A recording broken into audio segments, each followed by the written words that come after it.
The morning sun had just risen over the sleepy village when laughter echoed down the red earth road. Obinta, the man known for avoiding every kind of work, was struggling with something unusual that day. Lifting his new wife onto a bicycle, the bicycle shook under her weight, its thin tires sinking into the sand as he grunted and pushed. The woman, Adaora, was large and wealthy, her laughter booming like thunder while she adjusted her bright yellow wrapper.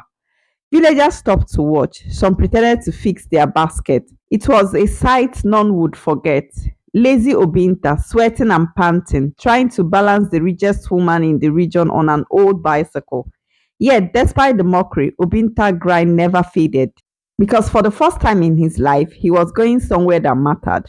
In a village where men rose before dawn to till the earth and women sang to welcome their sunrise, Obinta was the only one who slept till midday. While others swung their hoes in the farm, Obinta stretched on his raffia mat, scratching his head and waiting for the day to end. He was the kind of man who always had an excuse. When it rained, he said the ground was too soft. When the sun was bright, he said it was too hot. When food was scarce, he said life was unfair. He had strength only for eating, gossiping, and chasing shadows. Neighbors mocked him, but he didn't care.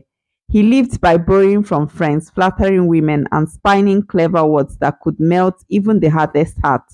He had no land, no goods, no shame. One market day, or perhaps greed, brought him face to face with Adaora, a wealthy widow from a neighboring village. Her presence was hard to miss. Her compound was the pride of the community. She had 3 yam barns, rows of palm trees, and workers who moved like ants under her command. But despite her riches, Adaora had one problem: no husband. She had been widowed young, and her strength had frightened men away. Some said she was too proud, too controlling.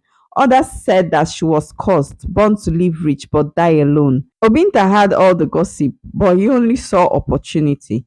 From that day, he began to linger around her stall at the market, pretending to help lift her basket.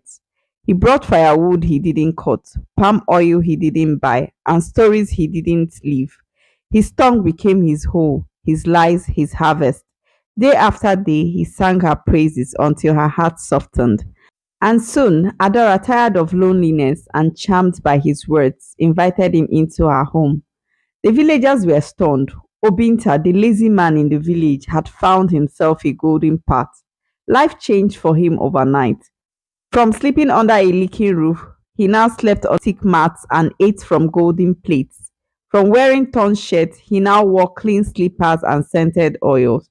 But this his new life came with one rule: obedience. Adara was not a woman to be tamed. She commanded her workers like a queen. Every morning, she went to her farm, supervising every hoe, every basket, and every harvest. And wherever she went, Obinta followed, whether he liked it or not.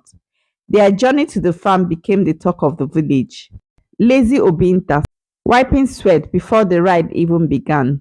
Adora would climb, her weight pressing down on the bicycle like a bag of yam tubers.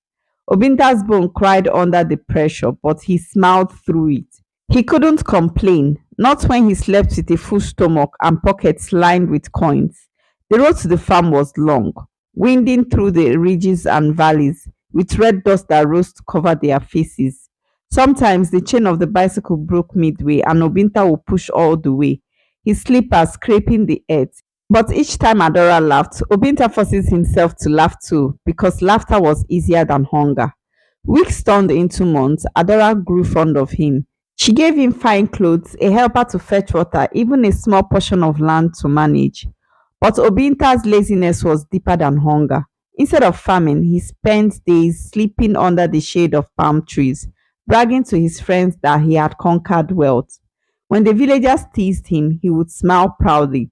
Not every man must sweat to eat, he said once. As the months rolled by, Adora's riches began to shrink. The season turned harsh, rains delayed, pests ate into the yam barns, workers began to leave, searching for a better pay. The strong woman who once commanded the field now woke up to silence. Obinta, who should have helped her recover, only pretended to fall sick. Each time she asked him to work, he complained of waist pain, headache, and swollen feet.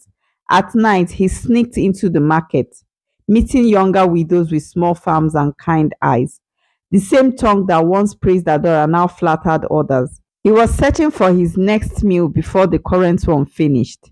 When Adora finally realized he was slipping away, she tried to hold him back with kindness. But Obinta was a man who mistook love for weakness. The moment the last barn emptied, he vanished, gone before dawn, leaving behind nothing but his old slippers and a trail of dust. Months later, words reached the village that he moved to another town, living with a young woman who inherited her husband's goods. He repeated the same pattern: flattery, laziness, comfort, escape. And as before, it didn't last.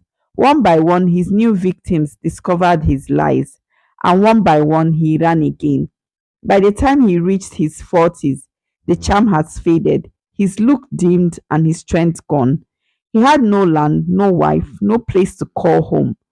The once sharp tongued man who mocked hard work now sat by the roadside, begging for food from the same farmers he used to laugh at.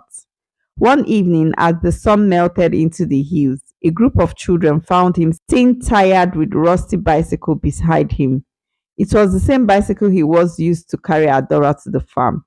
He stared at the horizon, murmuring words no one could understand. People passed him by without pity.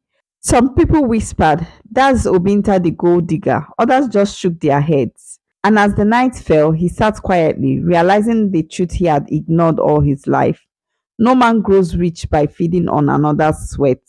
Work may be slow, but deceit always runs out of breath.